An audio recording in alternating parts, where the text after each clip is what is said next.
everything's all back together. A little bit more wiring needs to be done, but it's making a noise and I gotta find it. We got good oil pressure. Nothing's up to temp yet, but working well.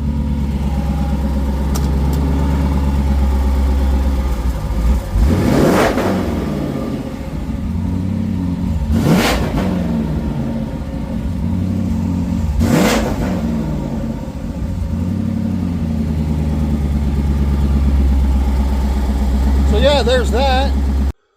So there you go. You heard it running. Runs good. Sounds really good, except there's a noise, and I got to find it. So I think I got to pull the transmission out again because it sounds like a loose flywheel or something stupid in the bell housing area. Really hoping it's not in the engine, but the engine makes good oil pressure. Sounds really good. It's responsive. Still needs more tuning. We're still running on the F-150 tune. With a couple of little slight changes, and it's only the firing order I've changed in the tune, which it'll run without the firing order change. It's confused a little.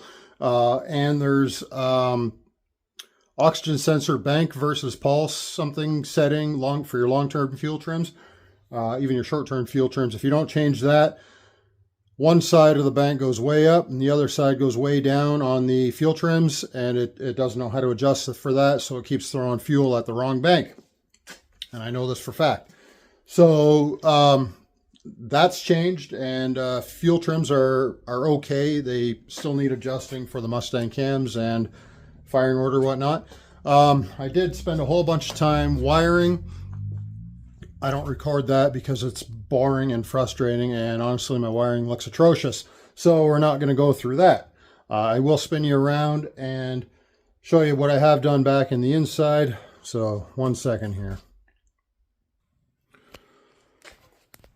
So when I fired it up in the last video, I had the other dash in it with that doubled in head unit, Android Auto head unit, being my gauge cluster. I've stepped back away from that and gone to my old cluster I had in here with pretty much all mechanical gauges. I mean, analog gauges rather. And I've still got that head unit as in the dash. I mean, I could use it as a radio if I had any speakers in here. Between the tach and the speedometer, I have put a shift light there. So that's hooked up to my watt box right here. That watt box is going to be stuck in the ashtray. And that button over there in the far left, it replicates this button on the watt box. A lot of reflection, so it's hard to see anything.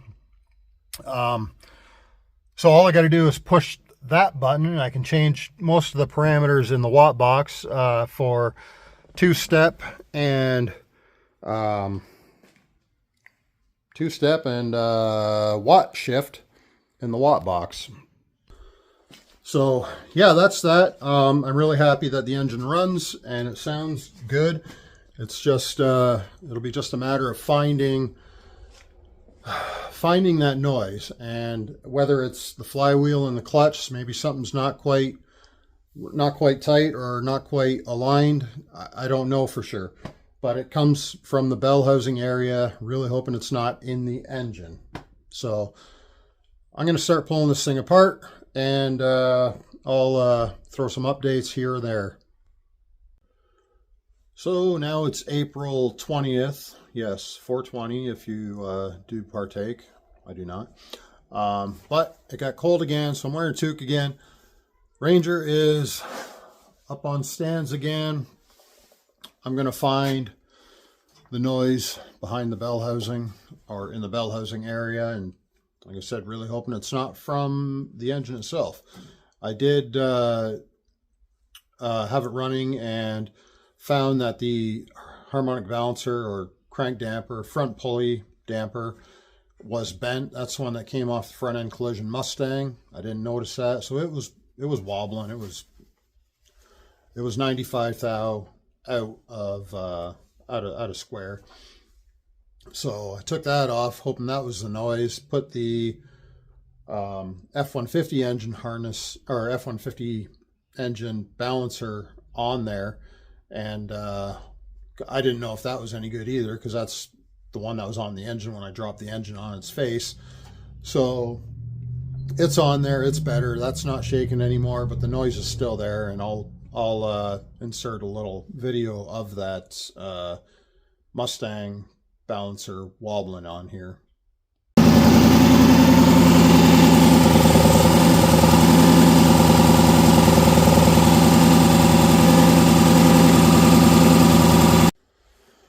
So now it's back up on stands again.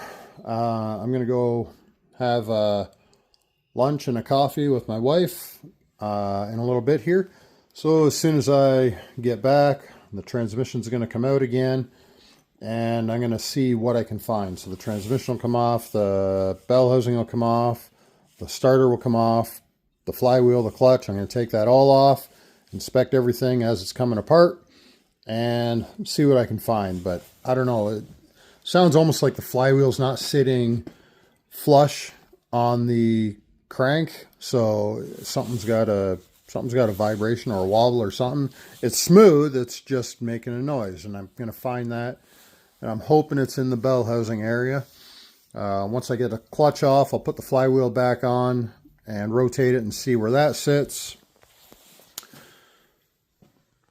And I'm just going to keep checking and inspecting everything as it comes out and as I put it back together. And hopefully I find it. It may come down to putting the Fidenza flywheel on it and starting it up and see if it spins, see if everything sounds right at that point. So then I'll know maybe it's the clutch itself or the flywheel, because it's the new McLeod RXT. I can't say for sure, so I'll figure that out as we go here. Well, I found the noise it was making, and it was in the flywheel bell housing area. So here's the McLeod scatter shield bell housing. At one point that flywheel did touch here. I don't know if it's from while I had it or the previous owner. But that's self-clearanced, and it doesn't look like it rubbed my flywheel. I will show you what's up under here, though.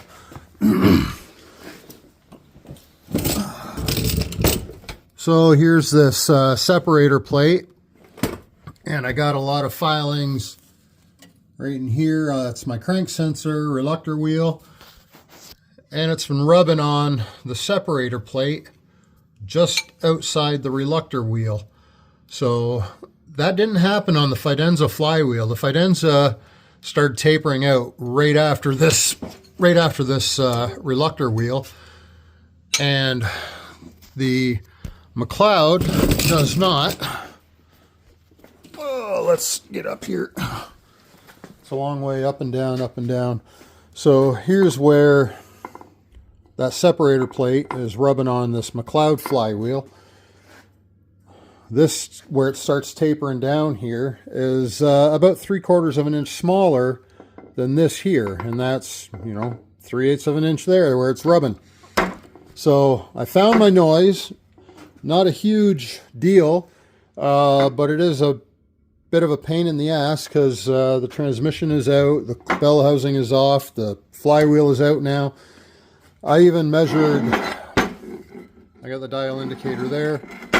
I measured movement off of the face and off of the side here, and I was 4/1000ths of an inch movement, which is really nothing considering your hair is 2.5 to 3/1000ths, depending on your hair color and your hair itself and your hairstyle and race and ethnicity and you name it. So 4/1000 here and only 3/1000ths of an inch here. So that is not the problem. I haven't found on here where it's rubbed the bell housing. I'm going to do a little further inspection, but I got to figure out what to do with this and the separator plate and go from there. Now, looking at the teeth on the side profile of these teeth, it's safe to say this thing never touched that bell housing. So that's not a concern anymore. This thing may have touched that bell housing. If it did, it grounded out pretty quickly and it never made a noise that I heard after the first startup. So, hard to see. Right here you can see a pretty good one. So that's rubbed on the top side of that. The starter gear shouldn't ever touch that. And it's got some good ones all the way around, where this one's got nothing like that. So safe to say that thing never touched the bell housing, and the noise is all from the underside of this flywheel. So that makes me feel better. Now I just got to figure out how I'm going to correct it. Well, I found the problem, and this should fix it. So that should allow me enough clearance to get around the flywheel there. Check the clearance. That's all cleaned up and ground down, and I sure hope I took enough out of there. I mean, that's about 3/4 of an inch all the way around. So yeah, we'll see where that goes anyway. Well, here we are, Friday, April 24th, 24th, something like that. Truck's all back together. Had the transmission out, which involves taking the exhaust off, taking the drive shaft off, taking the shifter off, taking the transmission off of the bell housing, remove the bell housing, found that the flywheel was rubbing the spacer plate, the separator plate between the engine and the transmission. So I cut a hole bigger in there. Everything's back together right now. Could use a little clutch adjustment. We'll see how that works in a little bit when I actually go for a drive. The stupid part is it's a tilt and slave cylinder, and you need to adjust it before putting the transmission on, and I'm trying to work around that right now. So if you got any tips about adjusting a T56 Magnum with a tilt and slave cylinder with the adjustable throwout bearing that screws on the back, if you got a tip to do it, let me know. But on that, I got this thing running and working, and it's not making any weird noise. So I'm going to flip this camera around and start this little attention whore up.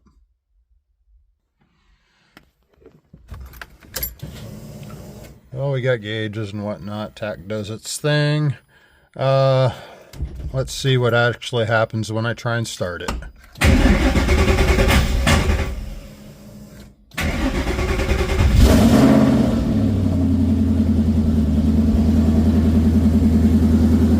There it is, it's running.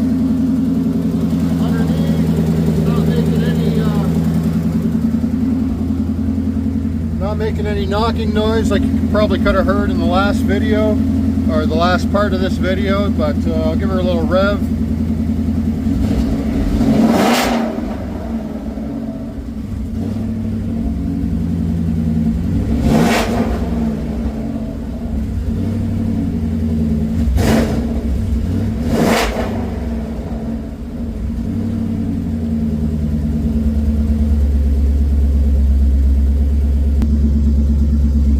Sounds pretty rowdy again. The Mustang cams changed the sound a little bit. I'll turn that off so I'm not yelling. The Mustang cams changed the sound a little bit, not a whole lot. The cold start isn't super loud and obnoxious like a lot of other cars, so I guess blame or thank the tuner for that. But celebration beer time. And relax, I'm not going anywhere. The truck's still on stands. So, yeah, with that, I'm happy this thing runs. The next video, we're going to take it for a test drive, but I think I'm going to call that quits for this video. I'll clean up all the mess I made on the floor. I got a little more wiring to take care of, but I've come leaps and bounds here for the last, I don't know, couple months now, working on this thing. Rebuilt the engine. New clutch, new flywheel, so that's the McLeod RXT flywheel and clutch. Figure out the knocking noise, that tear the transmission apart again, put it back together, and super happy it's not the engine making noise. This thing sounds really good. I don't want to have it running too much longer until I drive it. I want to break the rings in properly. And they say you basically get in it, warm it up, and drive. And that puts load on the rings to break them in properly instead of cold revving it in the garage here. So on that note, I'm going to do some more work here, get a couple more things cleaned up, do some driving and data logging. But like I said, the next video, I'll be driving it. So on that note, figure it out with God's help.